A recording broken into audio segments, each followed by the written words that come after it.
Price Lord. இன்றைக்கு சங்கீதம் 65வது அதிகாரம் 9, 10 ஆகிய வசனங்களை அறிக்கை செய்ய போகிறோம். நான் வாசிக்கிறேன். தேவரீர் பூமியை விசாரித்து அதற்கு நீர் பாய்ச்சுகிறீர். தண்ணீர் நிறைந்த தேவ நதியினால் அதை மிகவும் செழிப்பாக்குகிறீர். பின்னர் அதை திருத்தி அவர்களுக்கு தானியத்தை விளைவிக்கிறீர். அதன் வரப்புகள் தனியத்தக்கதாய் அதன் படைச்சால்களுக்கு தண்ணீர் இறைத்து அதை மலைகளால் கரைய பண்ணி அதன் பயிரை ஆசீர்வதிக்கிறீர். ஆமென். நாம் அறிக்கை செய்வோம்.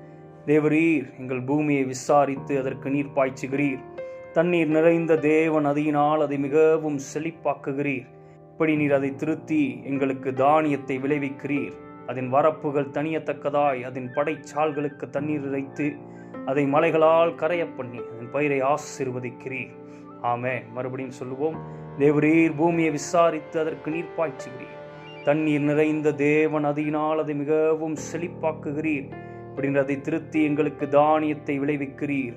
அதன் வரப்புகள் தனியத்தக்கதாய் அதன் படைச்சால்களுக்கு தண்ணீர் இறைத்து அதை மலைகளால் கரைய பண்ணி அதன் பயிரை ஆசீர்வதிக்கிறீர். ஆமென். நாம் ஜெபிப்போம். அன்பின் தகப்பனே, ஆண்டவராய் இயேசுவின் நாமத்தினால் வருகையா கர்த்தாவே, இந்த நாளுக்காக உமக்கு ஸ்தோத்திரம். நன்மையும் கிருபையும் மாத்திரம் இந்த நாளில் தொடர செய்தீர். அதற்காக உமக்கு நன்றி. கர்த்தாவே, நாங்கள் அறிக்கை செய்த வார்த்தையின்படி ஒவ்வொருவருக்கும் நடக்கட்டும். எங்களுடைய தேசத்தில் நடக்கட்டும். முன்மாறியும் பின்மாறியும் பெய்ய பண்ணுகிற தேவன், நல்ல மழையை வருஷிக்க பண்ணுகிறீர். கர்த்தாவே, எல்லாம் கர்த்தாவை விளைந்து செழித்தோங்குகிறதற்காக உமக்கு நன்றி செலுத்துகிறாண்டவே. கர்த்தாவே, நீர் அப்படி செய்கிறீர். இந்த இரவை ஆண்டு கொள்ளுங்க. இந்த இரவு முழுவதும் உடைய பிரசங்கம் இருக்கட்டும், உடைய ஆளுகை இருக்கட்டும். கர்த்தாவே, இதை கேட்கிற, இதை அறிக்கை செய்த ஒவ்வொருவருக்கும் இன்பமான நித்திரையை கொடுங்கன்னு செபிக்கிறேன்.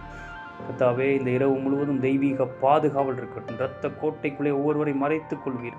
தூங்கி எழுந்திருக்கும் பொழுதே சரித்திருக்கிற எல்லா பலவீனங்களும் மாறி போகட்டும். சுக பலன் ஆரோக்கியம் உண்டாகட்டும். சமாதானம் மகிழ்ச்சி உண்டாகட்டும் செபிக்கிறேன். காலையிலே புதிய கிருபையினாலே தாங்குகிறீர். அதற்காக உமக்கு நன்றி. நான் இயேசு கிறிஸ்துவின் நாமத்தில் ஜெபிக்கிறேன் ஜீவன் நல்ல பிதாவே. ஆமென். நாம் சொல்லுவோம். நான் பயமின்றி என் வழியில் நடப்பேன். என் கால் இடராது. நான் படுக்கும்போது பயப்படாதிருப்பேன். நான் படுத்துக் கொள்ளும் போது என் நித்திரை இன்பமாயிருக்கும். சடுதியான திகிலும் துஷ்டர்களின் பால் கடிப்பும் வரும்போது நான் அஞ்ச மாட்டேன்.